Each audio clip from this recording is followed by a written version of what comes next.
Good to go?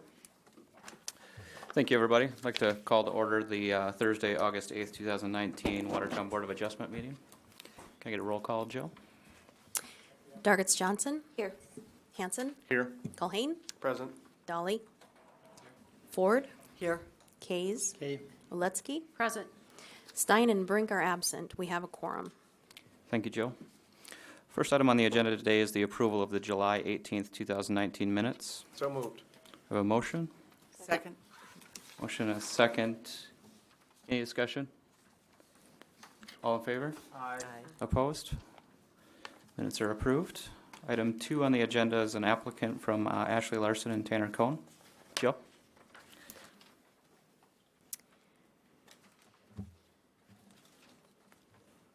Okay. Owner applicants are Tanner Cohn and Ashley Larson. The property address is 18 6th Street Southeast.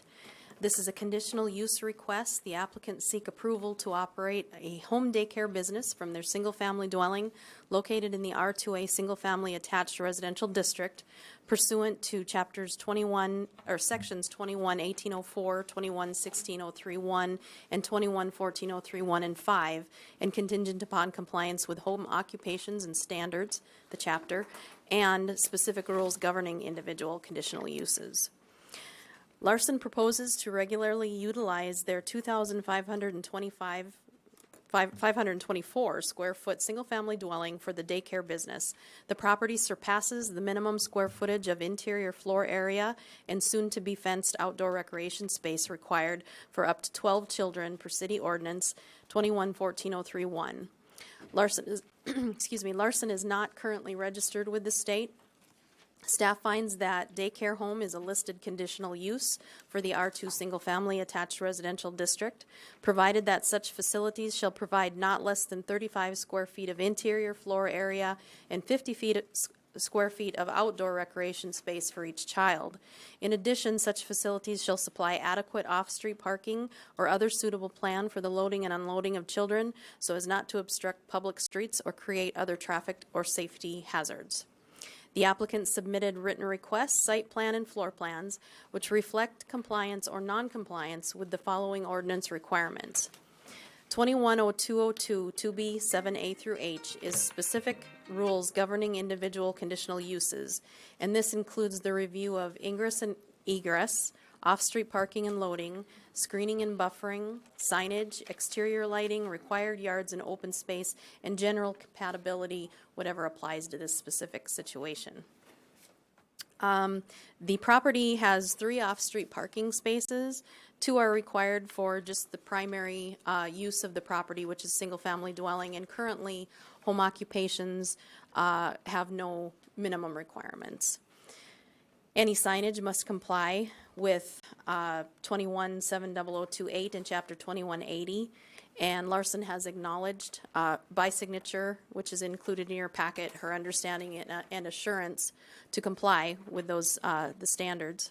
So this board must determine if the request shows satisfactory provision and arrangement concerning Chapter 2170, Home Occupations and Standards, and the specific rules governing conditional uses, and the titles and chapters that are referenced in the table.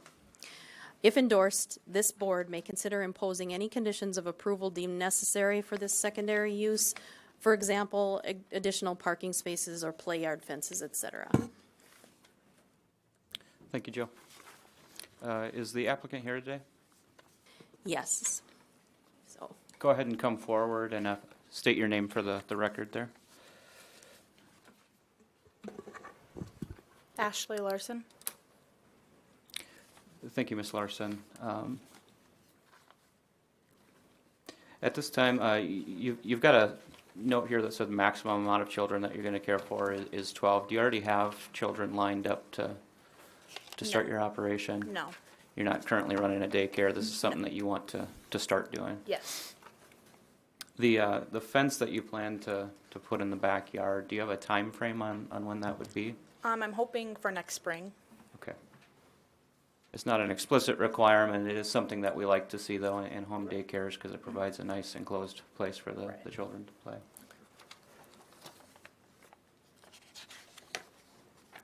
Jill, the off-street parking that you described there. So they have 3 off-street parking places on their lot if you include the rear access and the driveway. Actually, what's taken into consideration is this garage, which is a 24-foot 2-car garage here, and this access here, which is gravelled off the street. And that can accommodate 1. And then this location is on 6th Street East. There is on-street parking in that location, Yes. and that's not a collector road? No. So typically on a side street like that, we don't have as much traffic as we would in a collector situation, and with the available on-street parking, generally traffic I don't think has been an issue with daycares in similar situations.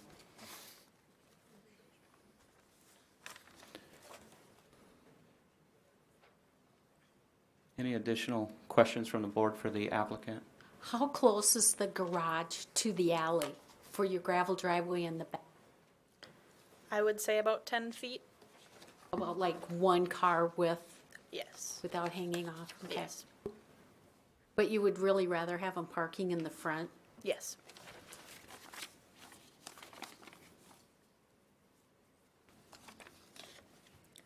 If there's no additional discussion, thank you, Ms. Larson.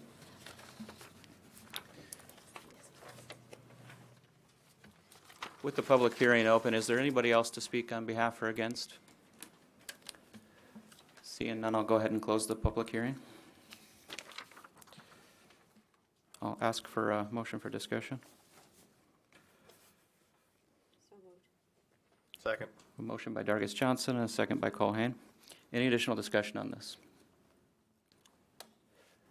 Seeing none, we'll go ahead and take a vote. Joe? Dargis Johnson. Yes. Hanson. Yes. Culhane. Yes. Dolly. Yes? Ford. Yes. Kays. Yes. Oletsky. Yes. Motion passes. Thank you, Joe. Item 3 on the agenda is open public comments. If there's anybody here to speak on behalf of something that isn't on the agenda, go ahead and approach the microphone now. Seeing none, I'll move on to old business. And I believe you have an item there, Joe. Yes, we do. The board had reviewed a daycare with Heather Jansen last year about this time. And as a condition of her approval at that time, because of a different parking issue than usual, they asked her to come back for a review. That was daycare application 18077. And she's here today to answer questions from you. Thanks. Ms. Jansen, if you want to come forward. Would you pull that location up, please, too? Thank you.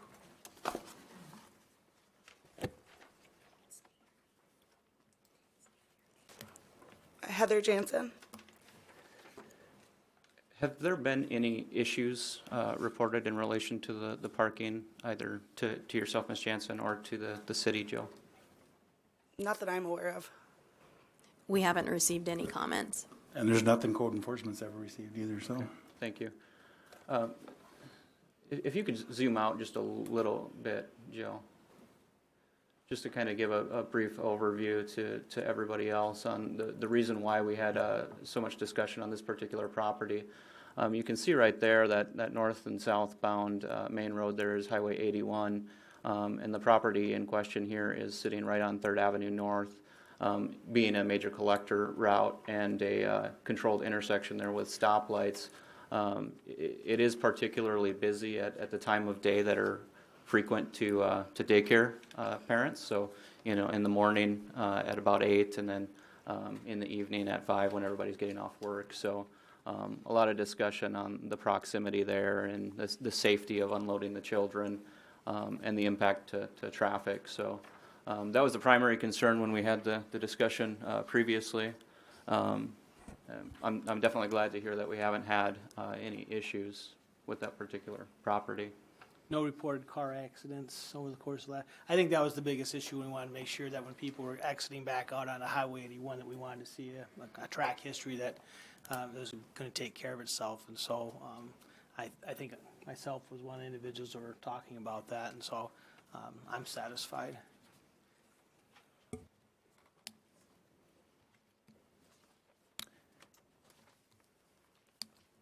Any other comments from the board members?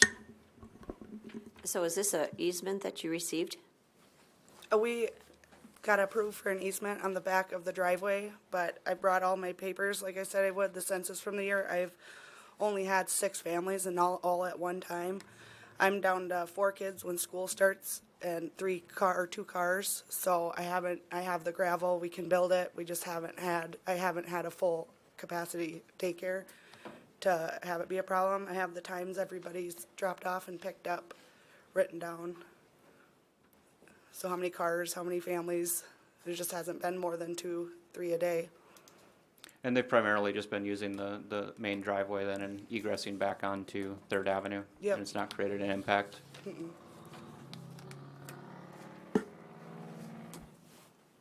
there any additional action that? Okay. I think the intent was that this, if there was any issues, if we were seeing traffic, or that would have been a reason to then state bringing them back to have a reconsideration, but I don't see that at this time. Right. Thank you very much. Thank you, Ms. Jansen. Thank you.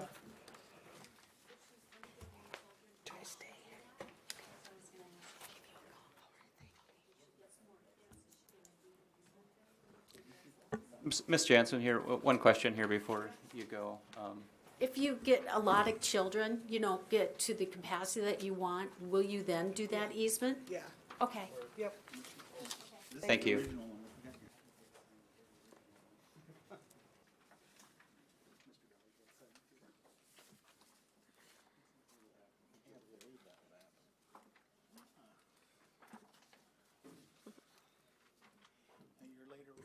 Is there any other old business, Jill? No. Okay. Hearing none, I'll ask for a motion to adjourn. So moved. A motion by Colhane, Second. second by Dargis Johnson. All in favor? Aye. Opposed? We're adjourned. We'll move on to the Plan Commission.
Thank you. I'd like to call to order the Thursday, August 8th, 2019 Watertown City Plan Commission. Can I get a roll call, please?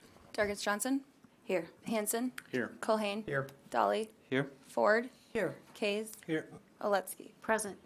And Stein and Brink are absent. We have a quorum. Thank you, Brandy. First item on the agenda is invitation for public comment participants. If you'd like to speak for about 5 minutes at the end of the meeting on something that's not on the agenda, go ahead and come forward and sign up. Second item on the agenda is the approval of the agenda. Is there any adjustments that we need to make? I'll make an adjustment. If we can move agenda item number 4 behind number 5, just swap those two.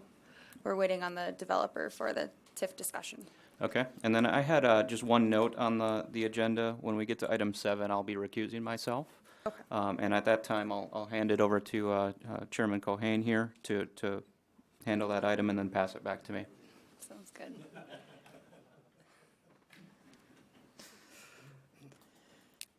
Any additional changes to the agenda? I'll ask for a motion to approve. Make a motion to approve the amended agenda. We have a motion to approve by Mr. Cohane, second by Dargis Johnson. All in favor? Aye. Opposed? Thank you.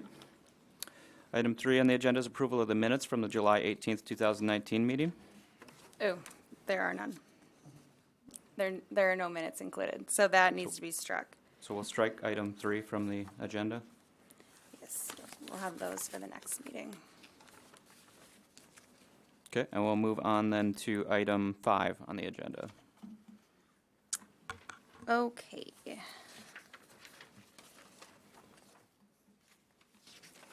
am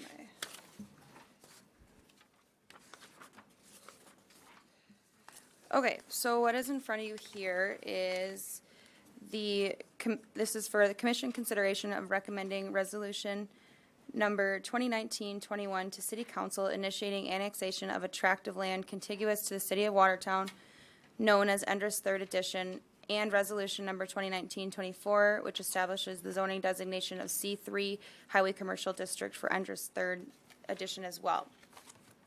So what you'll see in your packet, and here I have it pulled up on the screen, Robert Endress is looking to annex and zone the property just south of Highway 212 and east of 23rd Street Southeast. It's approximately 19 acres. Some facts to point out, there's not a requirement for park dedication, being that there is no residential zoning being proposed. The property is within the Sioux Rural Water Territory, so the petitioner will be required to pay $5,000 upon the annexation once they plat. And then also there will be a trunk sewer tapping fee once they plat as well for this property. And we also have been reviewing the concept plan for Endress Third Edition, and as well as the preliminary plan. We should be getting revisions made to that so we can have a design review team meeting. And the concept plan should be included? Should? It's not? Would you guys like to see that? Yes, please. Okay.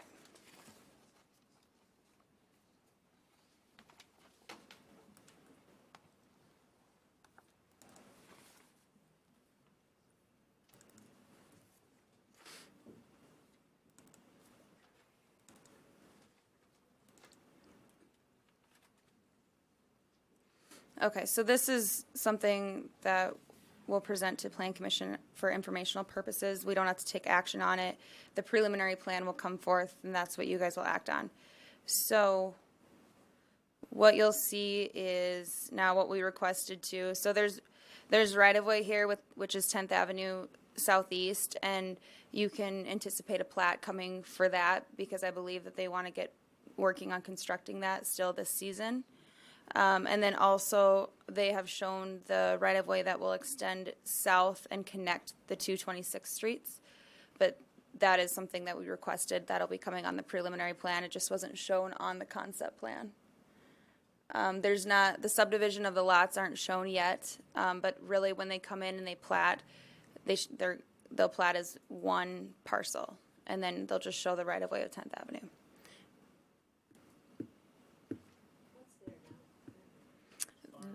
Yep, that's where his farm is. So you have Embrace and Tractor Supply, Culver's, and then that's his whole entire farm area. Oops. I'll go ahead and open the public hearing too, if anybody's here to speak on behalf or against. Go ahead and approach the microphone. Randy, question on those 2 small lots that are still going to be outside of the city limits that are not proposed for annexation. And who owns those? Two individuals. And those are residential properties right now, residential homes there? But the frontage is in the city limits? Yes, so the back lots are still in the county, and we have discussed that internally, where we plan on sending letters to them to ask for their participation in a petition to annex and zone as well, so we have contiguous boundaries, I guess, or that we don't have these islands everywhere. Yeah, and I guess my other question there was with the front lots being already converted over to commercial zoning, would that impact, once we put in 10th Avenue, would they be trying to change to access off of 10th Avenue instead of onto the highway?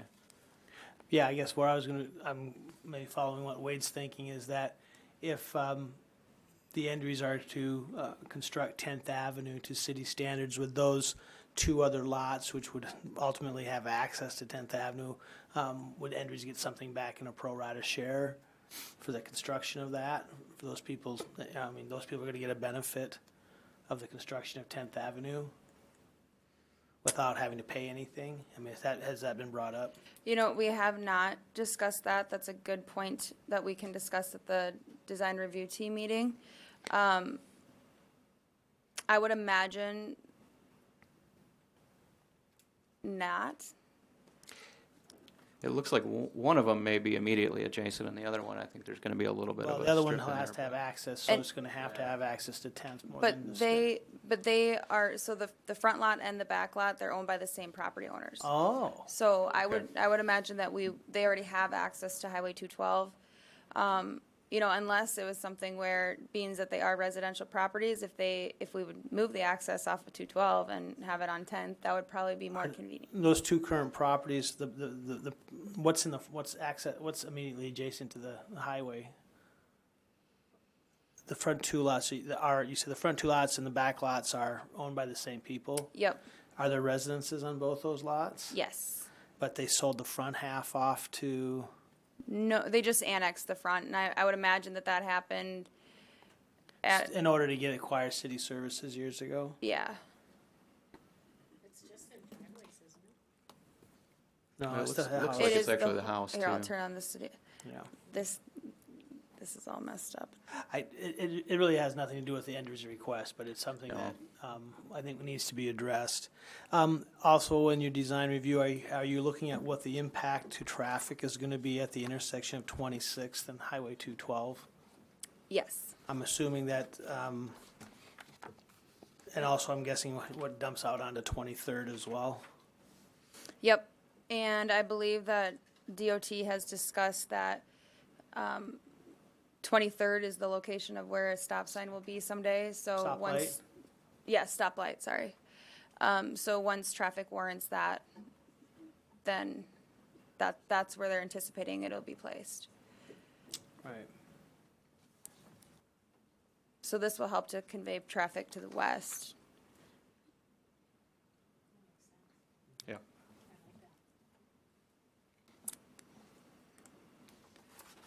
Finally found the table of contents. I'll turn on the city limits here.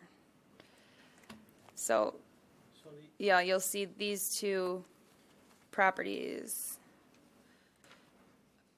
So with are the islands. property being proposed to be annexed to C3 and developed at some point in time, the agricultural use is a non-conforming use under the city's regulations, so, as is the home as well a non-conforming use in that C3 zone or not? Yes, So the applicant is aware that if, God was to come and smite some of that out before they got the development done, they wouldn't be allowed to rebuild? I would imagine. I mean, And Uh, I haven't had conversation with the applicant. I've just worked with his agent. yeah, that probably would be wise to let them know that. The two homeowners, you're saying, that No, little I'm talking the Endries property. Oh, okay. If we zone it to C3, all of the agricultural and residential uses on the property become non-conforming and then would fall under the city's non-conforming standards, which would preclude us from issuing any permits associated with either the residential or agricultural use, correct? Right. And I would imagine that he'll be coming in and re-subdividing where those uses would most likely sunset.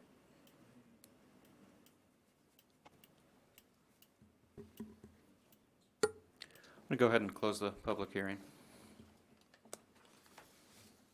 So we have two actions before us that we need to take, one on the annexation and another on the zoning. I move to annex. Second. We have a motion and a second for the annexation. Any additional discussion? We'll take a vote, Randy. Dargis Johnson, Yes. Hanson, Yes. Colhane, Yes. Dolly, Yes? Ford, Yes. Kays, Yes. Oletsky. Yes. Thank you. Motion passes. The next resolution that we would need is on the zoning, the proposed zoning for C3 highway commercial. Dargis Johnson. We'll need a motion and a second first. Sorry, I'm really. I'll trying make to the move this motion along. since I already said yes. A motion by Dargis Johnson, second by Cole Hain. Just a quick question of staff. So, as we see that there's a highway frontage, will that lot meet the minimum lot width standards for the C3 zoning if they were to be platting from that? Or are we looking at more or less having access coming off a 10th going in there? I just didn't know if the lot width met the minimum for one or two lots there. Yeah, the minimum is 100, and we got 127. So they'd get one lot coming off the highway. Yep. Okay. Any additional discussion before we take a vote? And DOT will let them have access off of there? There's currently an access on that. On that little strip there is? Bob's driveway. Yeah, it's just covered by Oh, it's this. covered by the yellow, okay. But if the use would change, they would do another application through the DOT. The DOT may require them to to meet with Combine. somebody else's and combine it, or they might just deny it. On the Andrus Farm property, is there currently, I believe there's more than one residence there, isn't there? I don't think so. I thought there was just one house in the farm. I was thinking there was a mobile homes back there too. Oh, well, yeah, they're right there. They are.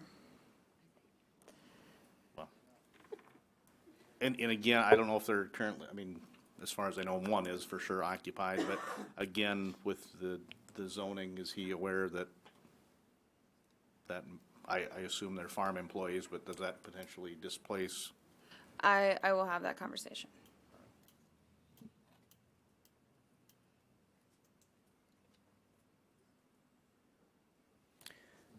If there's no additional discussion, we'll go ahead and take a vote on the. Dargis Johnson, Yes. Hanson, Yes. Colhane, Yes. Dolly, Yes. Ford, Yes. Kays, Yes. Oletsky. Yes.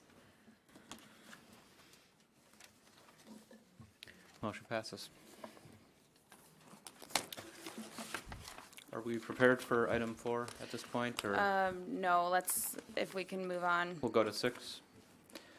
So item 6 on the agenda is resolution number 2019-26, River Edge Estates. Yes, so this will be commission consideration of resolution number 2019-26 for the approval of a preliminary plan of River Ridge Estates Edition as submitted by the developers High Plain Development Court, subject to all planning requirements. So this, you'll remember we approved in 2017 on June 8th. So this is an amendment to that preliminary plan. As you'll see, there are some changes as far as the park placement and then the zoning and the lot configuration adjacent to 26th Street or 26th Ave. So the park board approved the park dedication that is now being proposed. Let me see if I can find that date. In June. I can't find the date. But, so anyways, they approved it. This will be there will be 6 R3 multifamily residential lots, 1 C3 commercial, or C3 highway commercial, and that will be on the intersection of 26th and 2nd. And there will be 84 R1 single-family residential lots, all proposed to be done within 7 phases, which is far down the line, or far in the future. Otherwise, staff found that it met all the requirements and would recommend As approval. far as the previous preliminary plan, what was the corner intersection proposed to be zoned at 26th and 2nd? It was C3 So highway. has it always been C3 proposed there? Yep. Do you happen to know whether or not the applicant proposes to have covenants on what type of commercial uses could be located on that C3 through covenants? Well, I would imagine that this will probably, I mean, that's within, I'm not sure which phase, but I would imagine that's far down the line. It's phase 6. But no, he hasn't expressed that. But as right now, if it is approved to be zoned, and you know, when he comes in and, All of this property is currently within the city limits, no, that he would have to annex and zone. and So- upon annexation, we would address the issues regarding right-of-way width along Second, needing to be expanded to a collector status. Yeah, well, and, you know, because what they have right now is it's that half street, and so that would continue all the way up for their half. No, my point being is that Second Street realistically should not be a 66-foot wide right-of-way going up there. And so I'm just putting this in as a bug, that we need more right-of-way width along our collectors going north out of town, so we don't run into a 19th Street situation 25 years from now. Just something to put in the back. And again, looking at whether or not, if C3 is the appropriate zoning designation at that corner, I mean, I do question that. It's more of a nodal corner, but if that's what it's been since the very inception, then I'll support it.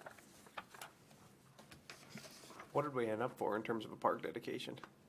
Remember, there was quite a bit of discussion about that a long time ago.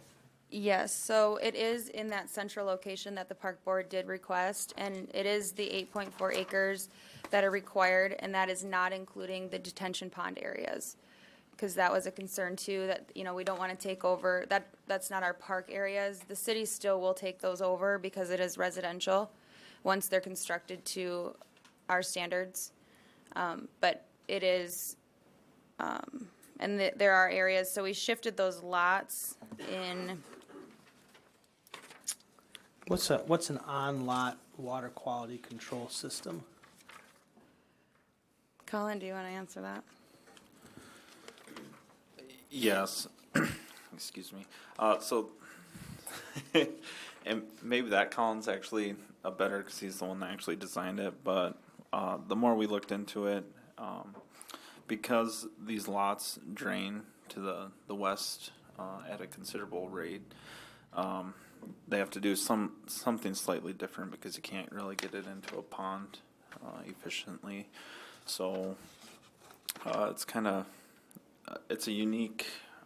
Let me see here if I can pull it up on my computer. It's on the plans here.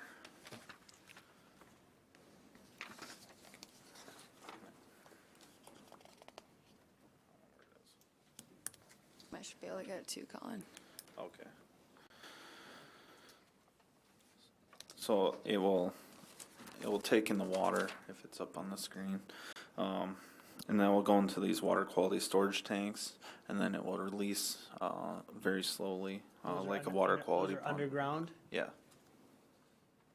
And they're on each individual lot, or is there a storage tank for several lots? There would be multiple storage tanks. As you can see, the minimum is 227 cubic feet, but depending on the location, they would have multiple. And that's just to retard the water running off at a higher rate and giving more opportunities for nutrients or whatever to settle out. Correct. Or have better water quality. Yes. And it's a quantity issue as well, or more of a quality issue. This one will just be quality. That does not include quantity. Is this the first time we've ever done this in the city? Yes, I believe it is. Cool. And who's responsible for cleaning them out or maintaining them? That will be up to the landowners, the individual landowners. So that's somehow recorded in the chain of title, or how does that? go? How does that work? I mean, how are they held responsible? We would have them installed by the developer in the development agreement at the time of platting. Then the developer walks away, and Right. 25 years or 3 generations from now, and they need to be replaced, and whose responsibility is that? The heirs of the property. Yep. That's notated somewhere in their chain of title and their title insurance. That will be memorialized in the development agreement. Again, that's wonderful. But until the development agreement is, is one of those things, I think it's something where when people purchase property, lots of times they don't look at what's the development agreement between me and Mr. Hoftees. And the development agreement will have to be executed and completed within 2 years of recording it. So if that lot that has this on-site control, if that's what's included, then they'll be required to install that within the 2 years before the city would take over maintenance of any of the development. I'm not worried about the first generation, Brandy. I'm just thinking subsequent down the road, what's the shelf life of these tanks?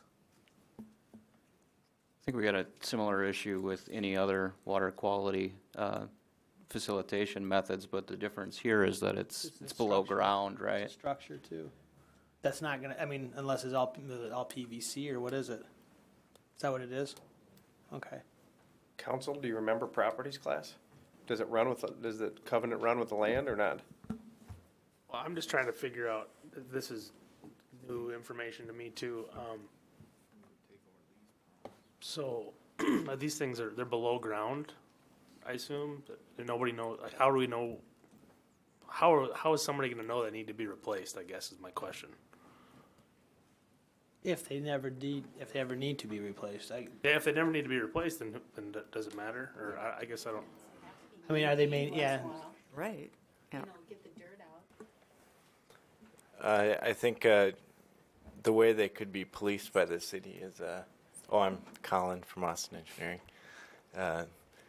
A BMP agreement could be utilized for each individual lot, and that can be, filed as a miscellaneous record Right. under that lot. So every time a title search is done, it follows the owners. So, yeah. Otherwise, 25 years from now, when none of us are sitting in this room, and all of a sudden something happens, and do we have it? And who maintains it, or who has to replace it? Is that the city? Is that the individual landowner? Well, I think it'll be, the responsibility of the landowner. So underground water conveyance methods, point of failure is typically getting clogged or silted in, something where the water can no Correct. longer be conveyed through it. Yeah. If that happened and these failed sometime down the road, where would the expected water go? Would it back up then onto that landowner's property? Well, instead of, because most of these are designed to capture water from like your roof drains. So essentially, instead of going down underground, it's just going to overland. So it'd be another impact, that homeowner. So, similar if I had a drain tile installed on my property and it's failing, you can see the evidence of a failure there and have some indication of your responsibility to do something for your own good too, right? Right. And I think to clean them out, it'd be similar to cleaning out a septic tank, just a vac truck. And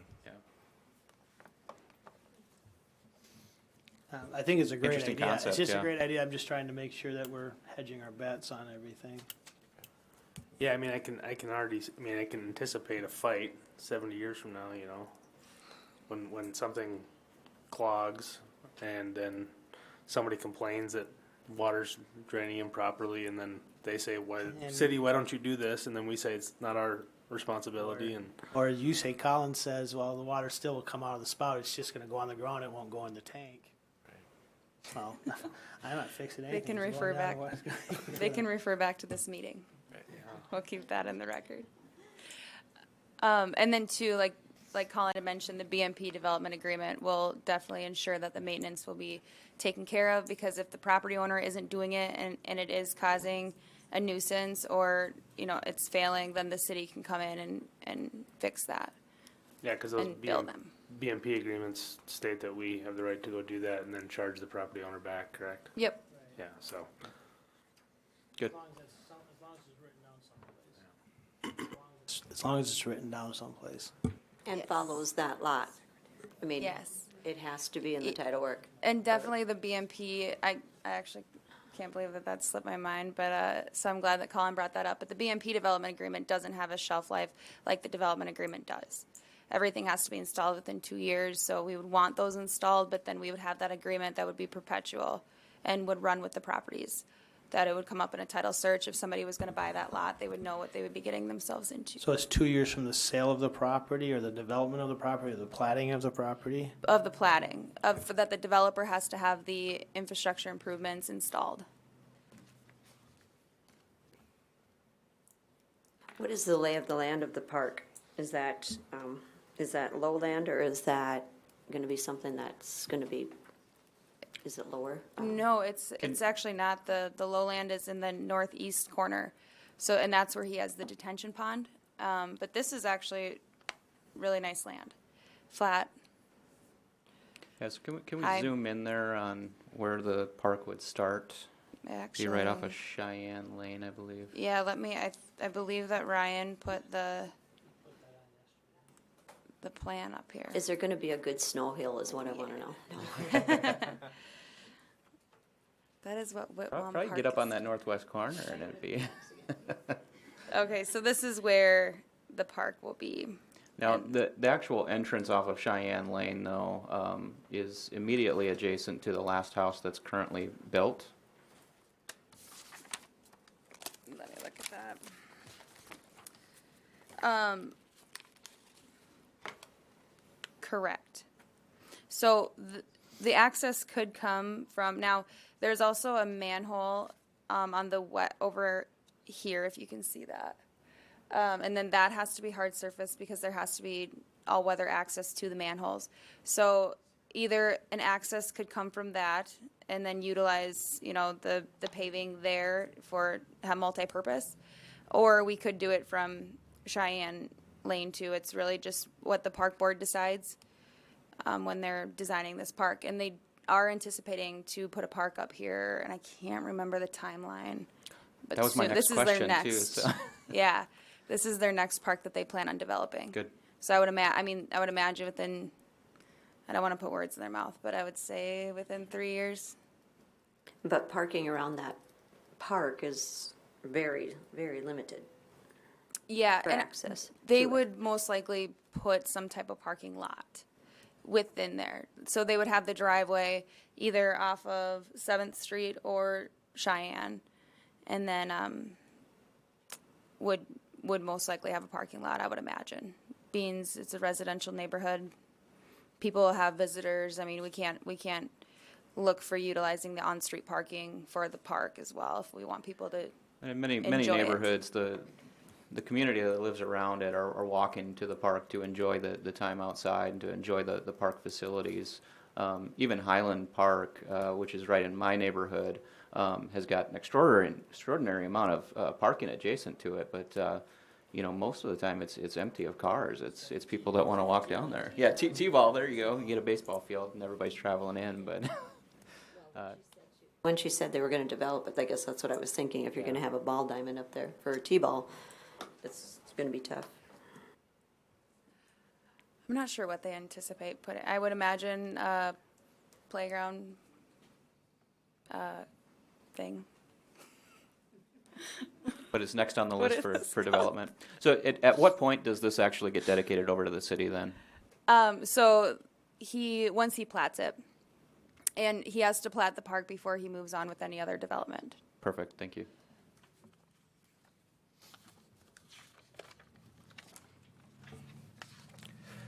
I had no additional questions on this. Are you ready for action? I think we are. I'll go ahead and close the public hearing. I'll make a motion to approve the resolution number 2019-26. We have a motion by Mr. Colhane. Second. A second. Any additional discussion? Go ahead and take a vote. Dargits Johnson, Yes. Hanson, Yes. Colhane. Yes. Dolly. Yes. Ford. Yes. Kays. Yes. Aletsky. Yes.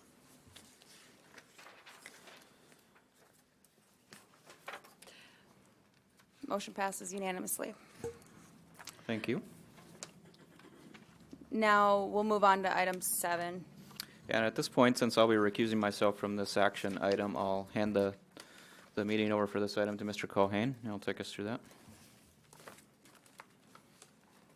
Take it away, Brandy. All right, thank you. So this is commission consideration recommending resolution number 2019-19 to City Council approving the plat of Terrick, South Dakota, first edition, subject to all planning requirements. So what this plat, here, let me get to it on the agenda. This plat is basically formalizing the boundary of all of the lots that have been combined to form what is the plat of Terrick, South Dakota, first edition. The only reason this could have been administratively approved, the only reason why it is in front of you is because they are showing that this 10-foot wide utility easement will be vacated per this plat. And then you'll notice here too that 17th Avenue has been previously vacated, and that was approved by Plan Commission and City Council. And so with this utility easement, they did work with the municipal utilities and confirmed that there wasn't a need for it if they relocated where the utilities were going, but this is where it would run through the building, where it currently is. And Mark, that's right? All right, good deal. Otherwise, yeah, it's already, it's zoned I-1 light industrial, meets all of the requirements. And My understanding, there's no public hearing on this particular action? correct. And are we doing two separate actions? One for the development agreement and one for the resolution, or is it just the resolution? We'll just do the resolution because technically only the council needs to authorize the mayor to sign the 2 agreements that are forthcoming. But we just always include it for your informational purposes, and then if there's anything that you catch or want added, the BMP development agreement that's attached with this plat, that is just like we had talked about before with River Ridge. It discusses the maintenance requirements for the 3 ponds that they are showing for their site. So it's their requirement to maintain them, but if something is failing and it's not being fixed, then the city can come in and fix it on the developer's behalf, but then bill them for the work that's done. I'll look for a motion. Motion to approve? I'll second. Any discussion on the motion? Seeing none, I'll call for a vote. Dargis Johnson, Yes. Hanson, Yes. Colhane, Yes. Dolly. Oh. Ford, Yes. Kays, Yes. Aletsky. Yes.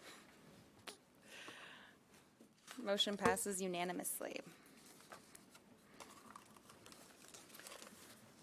Thank you. I'll go ahead and take it back, and we'll go to number 8 then. We got a resolution number 2019-27 for Gulfview Estates. Thank you, Blake. So this is commission consideration recommending resolution 2019-27 to City Council approving the plat of Gulfview Estates 13th edition. And as you'll remember, last year we approved the preliminary plan, the updated preliminary plan for Gulfview Estates, as well as approved the plat of Gulfview Estates 12th edition. So now, and as a requirement of Gulfview Estates 12th edition, they had to plat within 3 years of that approval. And so then this plat is now taking care of that requirement. And so then in the development agreement that's also attached with this plat, that spells out all of the infrastructure improvements that have not been completed for their pond area. When they looked at that, and the berm had to be raised and there had to be an overflow structure installed, as well as replacing the culvert. So that work still, they have raised the berm, but the other work still needs to be done, and they have just, with the season being so wet, they haven't been able to get in there, but they do plan to they're hoping to get that done by this fall.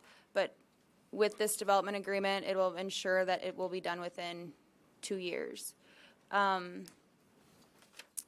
Otherwise, all the other public improvements have been completed. There is a deed restriction over that outlot that has the detention pond on it. There's a mix of R2, which is single-family attached residential district, and R1, single-family residential district lots that'll be available per this plat. Motion to approve. A motion to approve by Mr. Case, No questions? Second. a second by Mr. Culhane. Any additional discussion? Randy, there was no changes to this other than the extension then from the development agreement to get the infrastructure stuff completed? Correct. Okay. Any additional discussion before we take a vote? Seeing none, I'll call for a vote. Dargis Johnson. Yes. Hanson. Yes. Culhane. Yes. Dolly. Yes. Ford. Yes. Kays. Yes. Aletsky. Yes. Motion passes unanimously. All right, now I think we can go back to 4. Perfect. Let me get back up there. Okay, so Watertown Development Company, on behalf of Jesse Craig with Craig Development Company LLC, are requesting a TIF district for the boundary, which I'll pull up here. Maybe there's not a back to top button, so I'll just go there.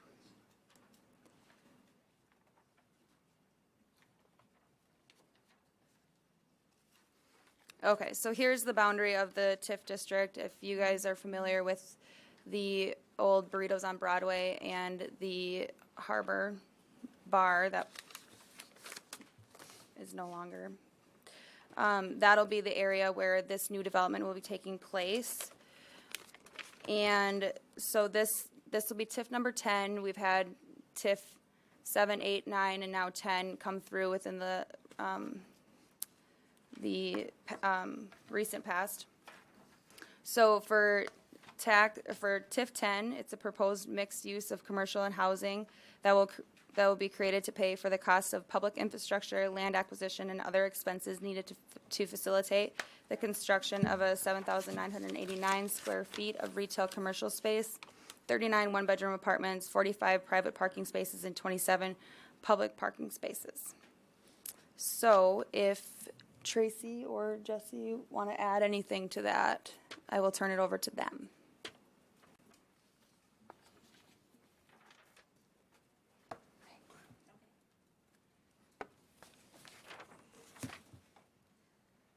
Tracy Stein, Watertown Development Company. Mike. Oh, it's not on?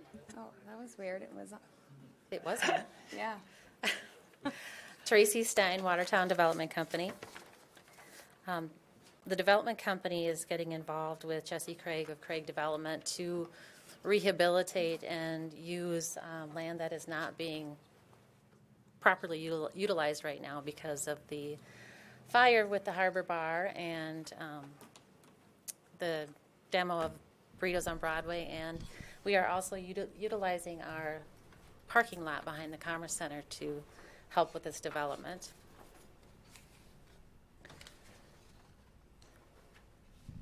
So we are submitting this plan in front of you for approval of the boundaries of the district. What specific public infrastructure improvement projects are going to be constructed in relationship to this TIF? There will be a significant amount of public improvements. If you were to drive by today and look at what's going on with the cleanup, the city of Watertown has a historic tunnel system that runs through Broadway, and you can get a really good view of it right now. And I didn't realize it, but it does run underneath the alley as well. So the alley will have to be improved. A lot of the public utilities will have to be improved. The sidewalk, that's getting beat up today. So, and then property behind as well, so, because that will be public parking. Chris Shilk and Watertown Development Company. I think we also can't discount the fact that it was a hole in the ground with a burned down building. So the blight that was there, just in overall, just general public improvement of that area as well too. So we're also working on some planter seating areas in front of the structure, the new project. So there's going to be some different things that we're going to bring in front of the city commission and planning and zoning in regards to that also. Playing around with the alley vacation, more public-private or public pedestrian walkways, things like that. So there's quite a few different tiers that we're going to be working on and already have. So that's the answer I was expecting. Another quick question, Tracy, could you just educate the board too, as far as how much, why the 10% number is important regarding TIFs in the community, and how we are only at 0.35? It's for property tax revenue. Right. So we don't want to take up all of the property tax revenue that the city is trying to collect to pay their own budget. But we have a lot of headroom is what we're trying to do. Yes, we do still have a lot of headroom there. And so we're still at 3%. I might be a little off, but I think we can go up to, what is our tax base, 161, is it million or billion? I mean, it's a lot. So we're not even close to. Yeah, with all 10 of them combined, that's Right. the point I was trying to say. Yeah. We still have a lot of. Correct. We're not even at 1% yet. Yeah. Yeah, so 161 billion, we could have 161 million in TIFs, and we're at. 0.3. Yeah. Yeah. As a general term, as far as how the TIFs go, it's a reduction of the tax revenue that we would potentially take in, not that we're taking from our existing coffers of tax revenue and cutting a check to somebody, right? We're talking about an offset to their future tax expenditure. No, what it basically. Go ahead. Yeah, these are property tax revenues that you would not see if the development did not occur anyway. So we're not taking any taxes away from Right. anybody at the time. So if the development didn't occur, you wouldn't see that. Yeah, that's what I was trying to say. Yeah. So It's basically a delay in tax in exchange for some benefit, right? Yes. I mean, that's the most basic way To we can grow the describe it. economy of Watertown. Correct. Yes. I also think fair to point out that the school districts held harmless in this classification of TIF, just like it has been for all the other ones that we have done. And I know that I think the school district and the county are both like mandatory contacts. I don't see anybody from the county here, but if there was anybody. The county and the county and the school districts are made whole, Correct. regardless. Yes. And how- The only tax entity that doesn't get their cut based on the $6 million improvement over the next 20 years is the city directly, but the city indirectly gets their dollars because those infrastructure is being put in the ground. And the city generates relatively low revenue Plus- from property tax. The mill rate of the city, that the city gets is a lot Plus the smaller. sales taxes that are going to be generated for the commercial uses on the first floor of the facility will do wonderful things. right. Yes. So this break is for 20 years, is that correct? Correct. Up to 20 years. If They the can't go if- past If 20 the TIF, most guys that do TIF business will tell you those TIFs are usually paid off in 10 to 12.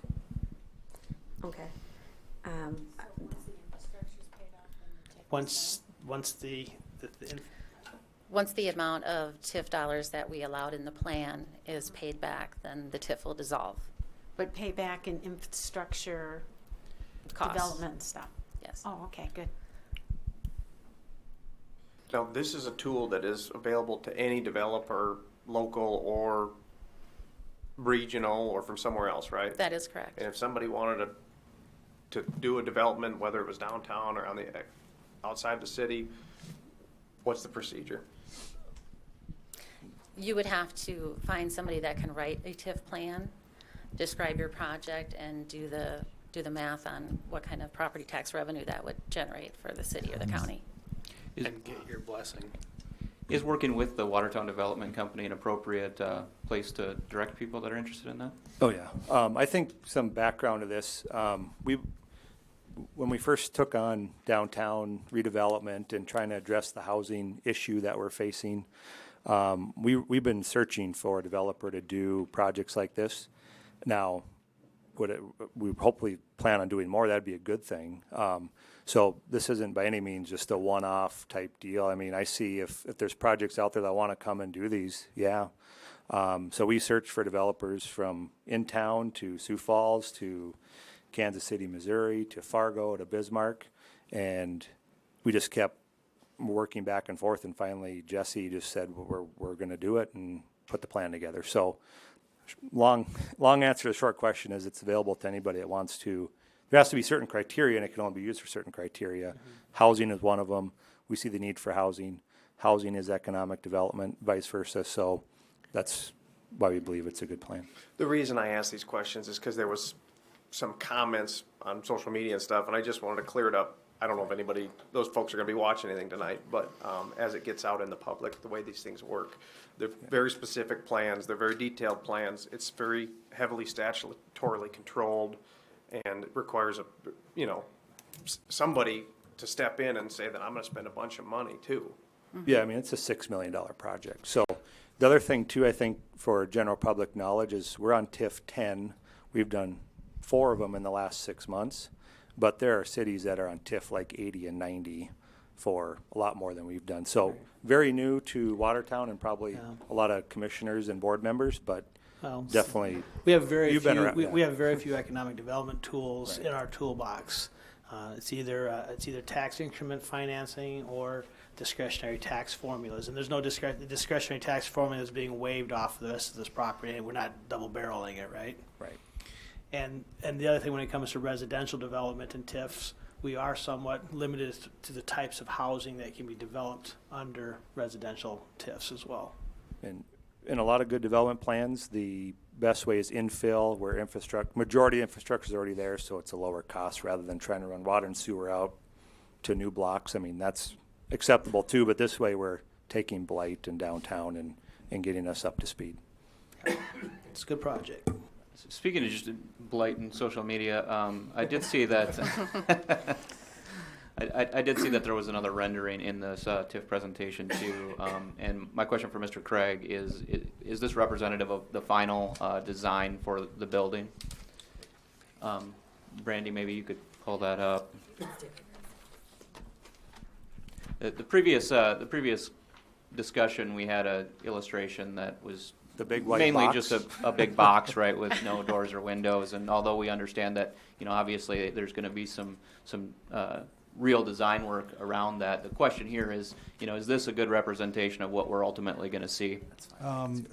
Generally, yes. There's actually a newer one that was sent out. I apologize you didn't get. I have to apologize too that I was late.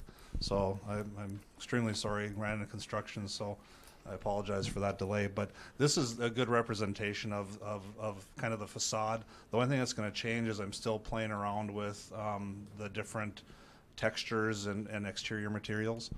That's the thing I want to try to get right. And I think the thing I'm running into as I walk around downtown Watertown is that there's quite an array. So it's trying to pick the right one and roll with that a little bit, because I just want it to fit in and make sense, but I also want to have some contemporary design aspects to it too that we can work off of. So thank you. Yep. Looks really good. Thank you. Mr. Chairman? Yes. If I could just clarify something Todd just said, just for the record, you used the word double dipping. This project is doing that. Just want to make sure that was clarified. So our development agreement, We are doing that in this project. Okay, yep. Yeah. And the development company is helping pick up some of those costs from year 0 to 10 to make it work. Correct. Good catch, Matt.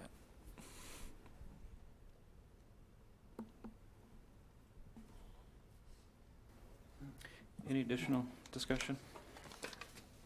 Well, I will just state for the record that I was confronted by quite a few people that were not very excited, I guess, about the fact of the tax roll being deferred for this particular development, as opposed to other housing that has gone up, on 19th. So, just Just want that to be stated. They could have asked. Statement, I'll make a statement for that. A couple months ago, we went in front of the county commission and got the discretionary formula down to 0% for 5 years to help with projects like that may not qualify for a TIF based on different things. And I believe one of those will for sure fall into 0 for 5 years, if not the other one as well. I'm not sure when they're going to put that one on. So, yeah. So we did that first to get, not level the playing field, but make it a little more fair for projects that wouldn't qualify for a TIF, that still qualify for discretionary. What used to be 20, 40, 60, 80, 100, now it's 0 for 5 years. We're the only city that does that in the state. Developers or just people? It has to be 4 or more. No, I'm talking around. Sorry. Developers. Okay. Because we've ran into that in Fargo too, where we have the people that, the developers that want to develop, south of Fargo and things like that on just farmland. It's a little more complex when you get to downtown. We're talking about demo and asbestos and infill and staging and things like that. Same thing with the aesthetic of the building. Exterior materials are way more expensive. Flat roof versus a pitched roof. All of those things add a lot. Just even draining a flat roof versus gutter systems on a pitched roof. So It still comes back to state law dictates how much residential capacity or cost of residents can be. So if you want to get a TIF and to sell $400,000 houses, you can't do it. And that's not the city, it's not a county issue, that's a state law. But now, the discretionary formula is all taxes, school district, county? No, just the city? We only have control and the ability to waive the city's tax base. On all the discretionary formulas? Discretionary formula is automatic. So It's countywide. Yeah, for Yes, countywide. but From a Yep. TIF perspective, it's only the city. Yeah, no, I was just asking about the discretionary formula you're talking about for them other developments Yep. along 19th. That'll be all property taxes, right? Todd, you know how discretionary is configured for the county discretionary formula? I don't. I just know we try to get it to 0, but we've had that. When I worked there a million years ago, it was the whole thing. Yeah. But I'm sure that might have changed by now. I just hope that your door gets knocked down and it's a revolving door. I'm I just would. throwing that out there. For projects? Yes. I would agree. Yeah. So, Yeah. yeah. And again, those are why I asked the question that local developers, regional developers, they have access to Watertown Development Company, and they can all make access to the TIF as long as it complies with state law. Yeah. Correct. Yeah, and I don't think they were aware of that. So I think that's where some of the Yeah. Again, ruffled TIF's feathers may have come fairly new for here. Just Anybody wants to spend Overall. $161 million in the near future, we take it. yeah.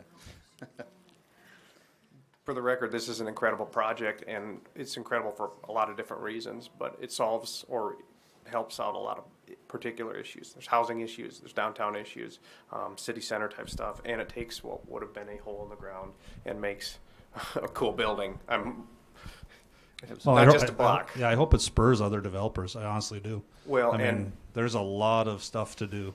There's a lot of surface parking. There's a lot of infill. There's a lot of stuff to do. So. Well, and I think it's not unreasonable to expect that local adjacent property owners may see a slight increase in property value. I mean, this is kind of project that drives property values up in the neighboring community or area. And just also for the record, we have not told anybody no on a TIF. So it's not like we're picking and choosing these TIFs. Whoever comes to us, we talk the plan. Some don't end up moving forward. We haven't had, I think, any of those that haven't. So just for the record, it could be a communication thing. Maybe we got to get that out a little more, that we're willing to partner up on TIFs and make them happen. So. Yeah, just to echo the comments there, I love the mixed use capacity as well. It kind of brings us back to, the historic use of these buildings downtown with residential above the building and retail on the main street. I used to live downtown, and I love our downtown, and this adds a lot of, residents down there that are going to be purveyors of the businesses, and it's definitely very walkable. There's a lot of stuff that you can immediately have access to without having to get in your vehicle and drive. So really excited about this project. It looks really good. Yeah. One other thing to add, we had lunch with Terex interns yesterday, and we kind of gave them a survey about different things about Watertown, and there's a big list of what they've checked, where they've been, and I'd say the majority of them check downtown compared to other, wellness center and other things. So that younger demographic is certainly looking for something like this. And there's comments on there about wish we had this, wish we had that, which we all do. But this is the first step in many that we need to take to get to where we need to be. Make a motion to approve. Second. I have a motion and a second. Any additional discussion before we take a vote? That's okay. Seeing none, I'll go ahead and call for a vote. Brandy? I guess I could have used the mic that was in my hand. Durgus Johnson. Yes. Hanson. Yes. Culhane. Emphatically, yes. Dolly. Yes. Ford. Yes. Kays. Yep. Aletsky. Yes. Motion passes unanimously. Thank you. Thank you. Thank you.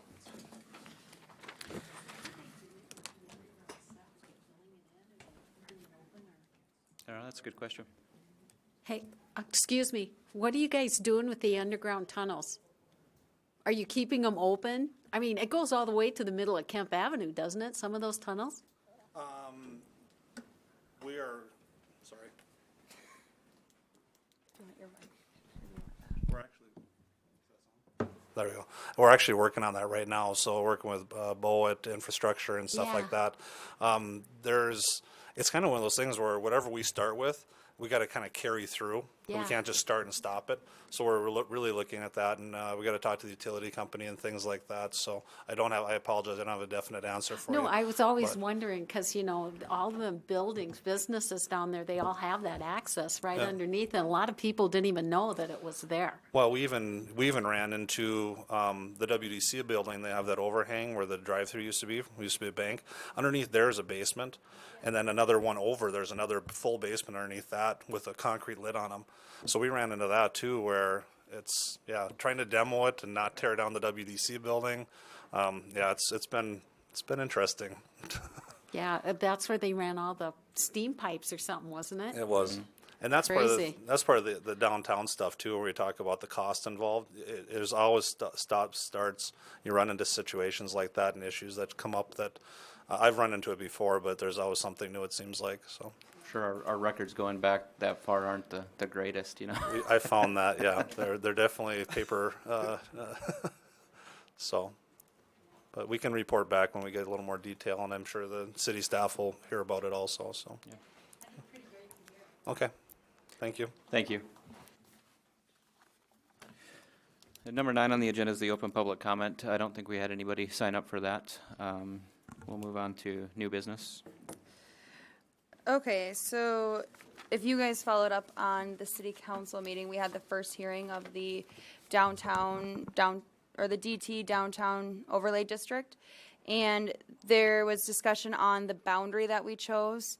And so really what I'm bringing this back for discussion is so that we can keep this moving forward. It'll have to come back to Plan Commission for approval, because they kicked it back and they want you guys to be on board with it too. So before we had the historic preservation district, which was a smaller boundary, but now another district that we could look at utilizing for this overlay would be to use the urban renewal district. Yep, I can get that. Is that north border along 2nd Avenue? Or is that along First? First, and it includes the north side of First as well. So like Kay Solberg's business and stuff building, is that included? Yes, I believe so. Yeah, so this will go all the way to Highway 81 and include up to just south of Dempsey's. So it has, there's the, what is that, the gas station? Is that year-round Brown? Well, there's the elevator. That's Dakota's sign there, right on the corner of Soberg's. Okay. So that's that little side street going up there towards Foxy's. Oh, so sorry, it's not all the way to Highway 81. Right. My bad.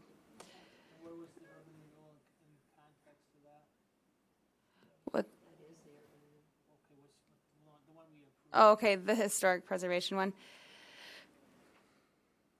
This is that. So it only, like, right here is City Hall, and then it would jog over just one block, so we would exclude County Fair. And then, yep, come over here where I believe the post office, this is really testing. Well, the post office is on 4th Street. Okay. Okay. We don't need to figure it out right now. We're gonna have to, it's gonna come back to us, but when we come back, can we have a drawing that shows both what we approved and what the council is asking, so we can compare and contrast? Do it on a single overlay. On a single overlay, so we're not flipping back and forth. Oh, okay. Making myself dizzy. Yeah, so where that boundary came to was to the west of the Senior Citizen Center. But, yeah, I can do that. And the reason for the expansion at I didn't watch the city council meeting. I wasn't a complete nerd that week. What was the gist or the reason for going to this versus what was initially proposed?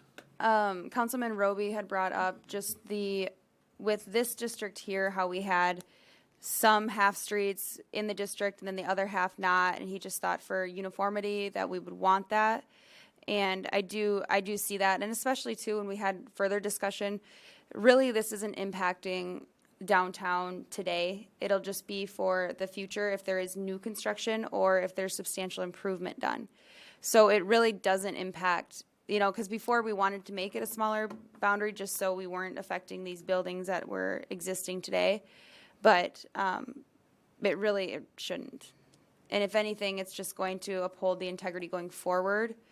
But if somebody's just doing a slight remodel, it's most likely not going to be a substantial improvement, where then they wouldn't have to comply. Refresh, what's the trigger again, where they have to comply? What was the substantial? 50% of the assessed value. Oh, okay. So there's a bunch of residential homes on there. What happens if a home burns down and they want to rebuild? Well, they would have an issue to begin with because they're in the C1 community. Not all of them. No. Not all of them, are they? There's a bunch of R2A in there.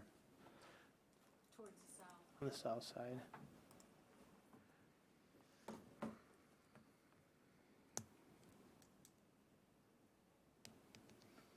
And don't we have a conditional use that allows for our single-family homes to be built in C1 districts? If they predated the ordinance. Which all of these would. Yes. My only thinking would be I'd like to see a land use, pull the land use out of what's on the ground, and we've got at least a 2012 layer that you can look at that, so you can see what the uses are, and then if it makes it natural identity. I don't like half blocks, but I think if you were to go, just take a look to see if it makes sense, do we need to take a half block if it's all houses on one side of the street or not? Yeah, it looks like the half block right there is our. Because we know a lot of these people that buy the homes here, these would be first-time home buyers, and I would hate to see them where they can't get the loan because of something like this. That wouldn't be fair to them. Right. It's half that block right there. Yeah, so it's just this half block. That's R2A. And then it would be, so this half block here, and then this half block. So potentially I know we didn't want to have a bunch of different maps and districts out there too, but if that's something that we can discuss internally too, if that would be palatable to jog that up and just have it within the C1 district. I think it's not so much just the C1 district. I think it's really based on what's the existing land uses that are on there right now and what those land uses may or may not transition to. And so if we could just take a look at we've got R2A stuff or whatever, but there might be commercial uses on some of that you're going to want to encourage the redevelopment of those things too. I'm not saying bigger or smaller is the right one. Maybe neither one of those maps is the right map. But I think we need to probably have a little bit more information.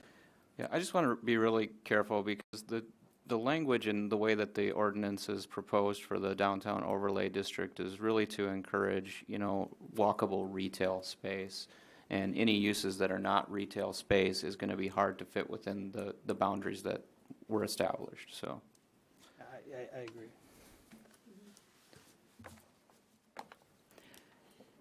Regardless, we're gonna have to have another public hearing on this anyway, right? Right. So, that I was anticipating to be on the August 22nd Plan Commission meeting. So do you guys have, what is your input on this urban renewal district boundary? I don't know, I can't compare it to the other one, I can't visualize it. We just got on our laps right now, so I can't give you anything but a knee jerk. But if you want a knee jerk, I'd like to see two maps with each existing boundary laying on top of each other. I'd like you to come back with us some idea of what the actual land uses are in those areas that we're looking at, because you're talking about making a blanket policy over land mass that we have no clue what's on the ground. Okay, sounds good. I can do that.